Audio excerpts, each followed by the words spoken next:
beaucoup de choses et pas grand-chose en même temps, puisque tout le monde en parle aujourd'hui. La permaculture, en vérité, quand on observe sur le plan anthropologique les anciennes civilisations, les anciennes sociétés, euh, c'était leur mode de vie en vérité. Ils vivaient comme ce qu'on appelle aujourd'hui de façon moderne la permaculture ou de façon permacole ou permaculturelle.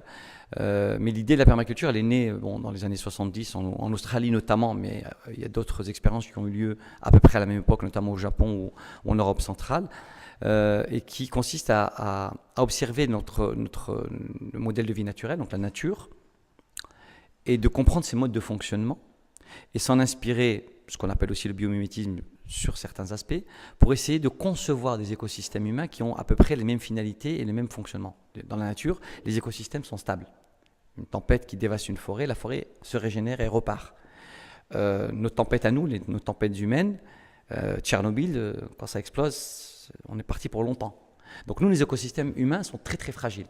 Les écosystèmes humains, naturels, ils ont une particularité, c'est qu'ils sont résilients, ils sont cohérents, ils sont complètement adaptés à leur milieu et ils fonctionnent. Donc la permaculture se veut être une façon, quelque part une philosophie d'observation de la nature pour être capable d'imiter ces modes de fonctionnement dans les différentes dimensions que sont les écosystèmes humains qui sont un peu plus compliqués parce que dans la nature il n'y a pas de flux financier, il n'y a pas nécessairement de transport, même si on peut dire que le vent assure cette fonction-là. Donc en observant la nature, on essaie de comprendre nos écosystèmes modernes qui sont extrêmement fragiles et de les repenser sur le plan bien sûr d'abord alimentaire. C'est pour ça que la permaculture c'est aussi beaucoup de techniques entre guillemets en lien avec l'agriculture. C'est une façon de voir autrement la production végétale, animale, minérale, champignons dans des systèmes, dans des micro-fermes, dans des espaces beaucoup plus réduits, sans intrants chimiques, avec le minimum de mécanisation, etc. Ça c'est un aspect, mais c'est l'idée de revoir tout, la gouvernance, les échanges et les modes de décision locaux, l'éducation, le transport, la construction, les matériaux, etc. Et donc c'est l'idée de repenser finalement autrement nos écosystèmes humains tels que les anciens, par exemple, dans les villages le faisaient. Il y a plein de techniques dites de permaculture en vérité, mais qui sont tout simplement la reprise d'une façon de produire. Si on regarde par exemple les écosystèmes, moi quand j'avais fait mon mémoire de DEA sur l'agriculture coloniale, en Algérie pendant la période donc, coloniale.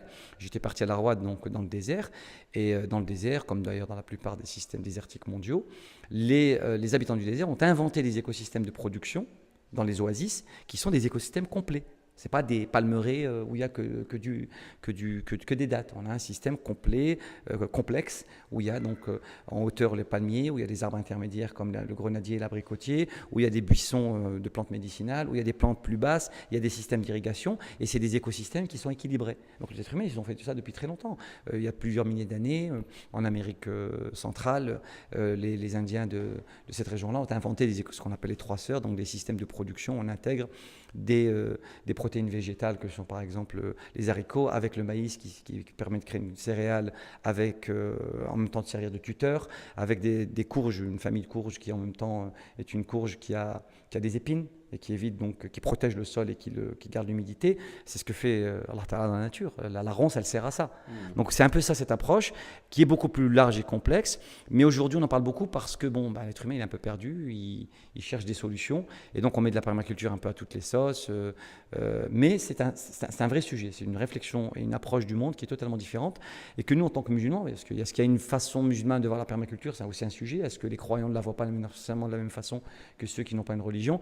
C'est aussi des débats en interne dans l'univers de la permaculture qui a très très longtemps été un univers où les croyants ont peu été impliqués parce qu'il est venu d'acteurs qui n'étaient pas nécessairement, qui ne participaient pas nécessairement d'une foi. Ça aussi c'est un sujet, on peut le discuter ou pas, mais aujourd'hui c'est une approche qui me paraît pertinente dans la façon aujourd'hui de contribuer. Parce que si demain on n'est pas capable de contribuer au développement des sociétés modernes dans lesquelles nous vivons avec la haute valeur ajoutée, pas dire Dieu a dit, le prophète a dit, ça suffit. Il faut être vraiment, les anciens, nos ancêtres précurseurs, les musulmans étaient précurseurs dans beaucoup de domaines. Et certes par leur foi, etc. Mais en tout cas, ils étaient précurseurs parce qu'ils étaient capables d'inventivité, de créativité. Et c'est là où aujourd'hui on est totalement largué. Et la permaculture, c'est un des sujets centraux à mon sens, qui nous interroge parce qu'elle fait appel aux questions éducatives, elle fait appel à la consommation. Et s'il y a bien une communauté aujourd'hui qui est très en retard et qui a de véritables tares sur le plan alimentaire, en termes de consommation, c'est la nôtre. Je veux dire, les saucisses que les musulmans consomment aujourd'hui, elles ont moins de viande que celles des chiens. Quand on achète de la saucisse pour chien aujourd'hui au supermarché, elle a un pourcentage de viande qui est supérieur aux saucisses ou aux saucissons dits halal et qui ont, depuis l'époque du kasher au porc, des années 80 jusqu'à aujourd'hui, on n'a pas beaucoup évolué sur le sujet.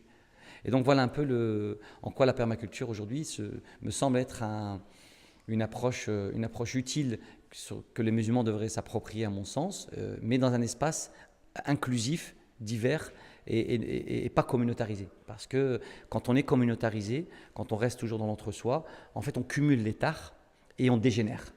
Comme on est malheureusement une communauté en retard sur beaucoup de domaines, donc quand on est entre nous c'est bien, on se fait plaisir, mais on dégénère malheureusement et on a tendance à faire baisser le niveau du sujet qu'on s'approprie. Et ça c'est un vrai problème de fond.